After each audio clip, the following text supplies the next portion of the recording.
season for you personally and for the offense last year, particularly with the way you guys closed the year. What is the next step, both personally and for the offense, do you think? Yeah, I think the standards and expectations will continue to rise, and I think the urgency in the building will continue to rise, and I think it has already. And I think all the way from the top down through us is ready to go and ready to get after this year. There's a lot of work to do and a lot of time until we can actually get on the field and put this stuff into action. But we're excited.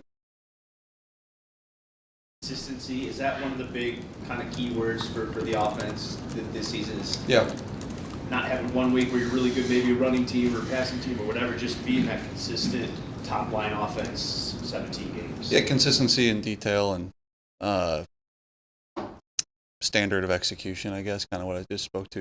It's just like the little things that maybe we got away with last year, and then maybe sometimes we didn't get away with. Just don't allow those to potentially bite us. About this a little bit. The expectations externally are heightened for you guys this year, right? Everybody sort of looks at you as this real buzzy team right now.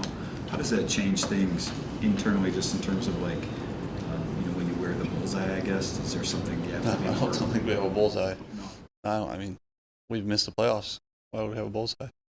I mean, we've played better. We played better last year, and have a lot of work to do still. But yeah, we're a better team. We'll get teams better shots maybe, but we certainly have done a lot of things that have improved our chances and hopefully can give us a better chance this year.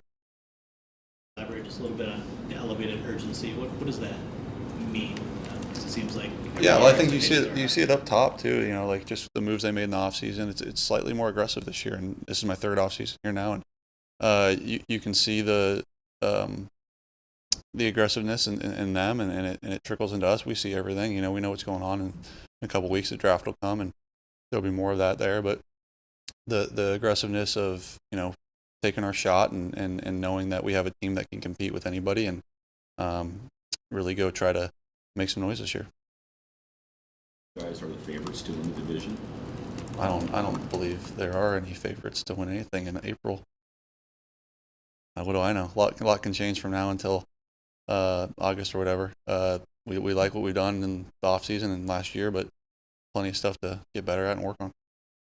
Darkness retreat, but have you not been aware of anything that's been going on social media and what we do and everything? I mean, there's just been nothing but Lions buzz on favorites, and especially when you look around the division and what's going on in the division. But you haven't heard any of that, or you don't have a sense of that? Of course, there's a sense of it. We finished 9-8 and had a good finish to our year. We finished 8-2 in the last 10 games, but that doesn't mean anything for us now. It really doesn't. I know it's cliche to say, but we've got new players in here. We lost some guys, we gained some guys, and what that will sum out to in the end of the season is yet to be seen. And there's a lot of work to do in order to decide that answer. It's certainly more aggressive and certainly slightly more urgent and excited and that stuff, but there's still tons of things to be done before you can start being able to say who's a favorite here or there. One season can carry over to the next, and if there is none of that, what do you do to make sure that you stay How much can you believe what? That one, what you did last season can carry over to the next? There's a vibe, there's a feeling that you have. Nothing truly tangible. Like I said, we lost guys, we gained guys, and it's a whole new set of guys. We lost coaches, we gained coaches, and it's always brand new. But there is there's an overwhelming feeling of optimism and excitement for what we think we can do, for sure. You talked about it a little bit too, but especially those guys in the secondary, those veteran guys that they've added. How much do you think that'll help your wide receiver core, your offense, to just match it up against veteran guys like that have been doing it at a high level for a long time?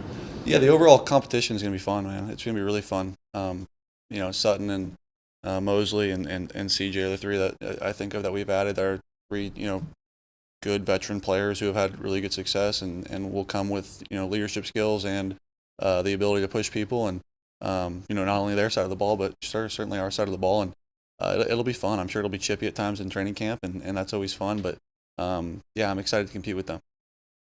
Brad emphasized that he wanted to keep you in the loop and keep communication open regarding draft plans. Have you been comfortable with the messaging regarding what they could do in the draft about quarterback, whether it be early or later in the draft? Yeah, we've had good talks. More more towards the end of last season, or I guess right after the end of last season. But everything's been clear and open, and got all the trust in the world in Brad and Dan and everything they do, and excited to see where we do, what we do, and where we go. Those guys, I mean, they've been facing questions about your future since you got here. Yeah. How's it for you? I mean, blocking that out. Listening to what those guys are saying, not listening to any outside distractions. And I mean, Brad also said that he would try to bring in that backup situation to make it a little stronger. How would you welcome any competition? Of course, yeah. If I think it's not my job to decide what we need on a roster, but if they need to bring somebody in to be there in case something happens to me, of course, that's their decision. I know Nate's here now, and love hanging out with Nate, and he does a great job. But yeah, it's not up to me, and I'll be good to go with whatever happens. The difference between your first year and where you're at now, Brad's promised to fill the room with talent around you. What's your excitement level as you look back, even just when you entered here compared to where it is now, just to get the ball rolling with your guys? Yeah, it's that, like I kind of said, like that urgency and intensity and excitement is all there now, and I think we've built a pretty good foundation in the last 2 years here, in my time here, and being able to see a real thing there for us to take is fun, sure, but it doesn't mean by any means that we'll just roll the ball out and win 10, 12 games and make the playoffs and all that. No, like it's going to be hard no matter what. We're going to have injuries. We're going to have tough breaks. We're going to lose game. Stuff's going to happen, and you got to be able to weather that. And that's every team does. But those are the stuff that's yet to be seen that see if our group can handle, and I believe they can.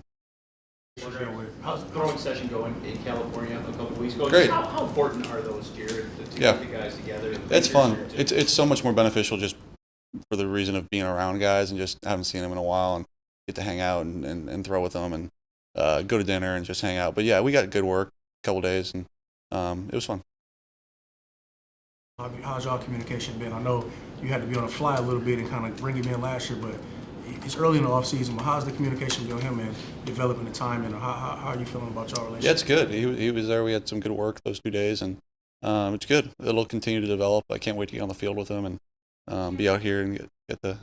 Sorry, it's okay. I can't. Oh, that's okay.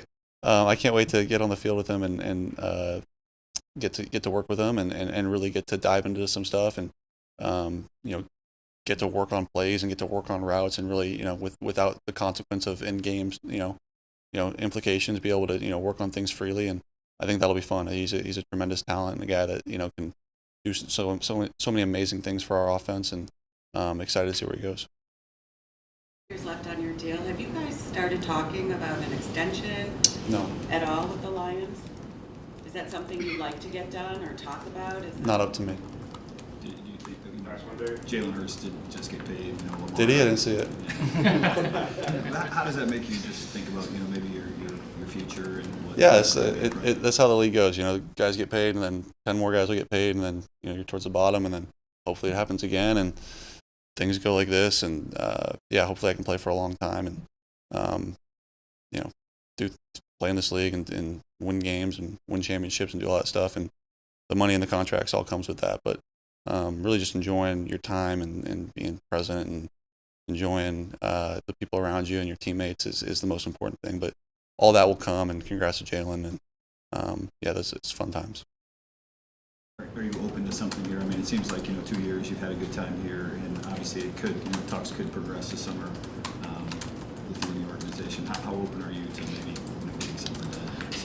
Yeah, I mean, of course you'd be open. It hasn't been brought to my attention, but of course open to anything, and not up to me. I'm a player. I don't get to make those decisions, and if I did, I would have made that decision a long time ago to give me and all my friends all the money in the world, but. No, I just get to play, and if that comes about, it'd be great. But we'll see. Thank you. Did you find the TV you're looking for?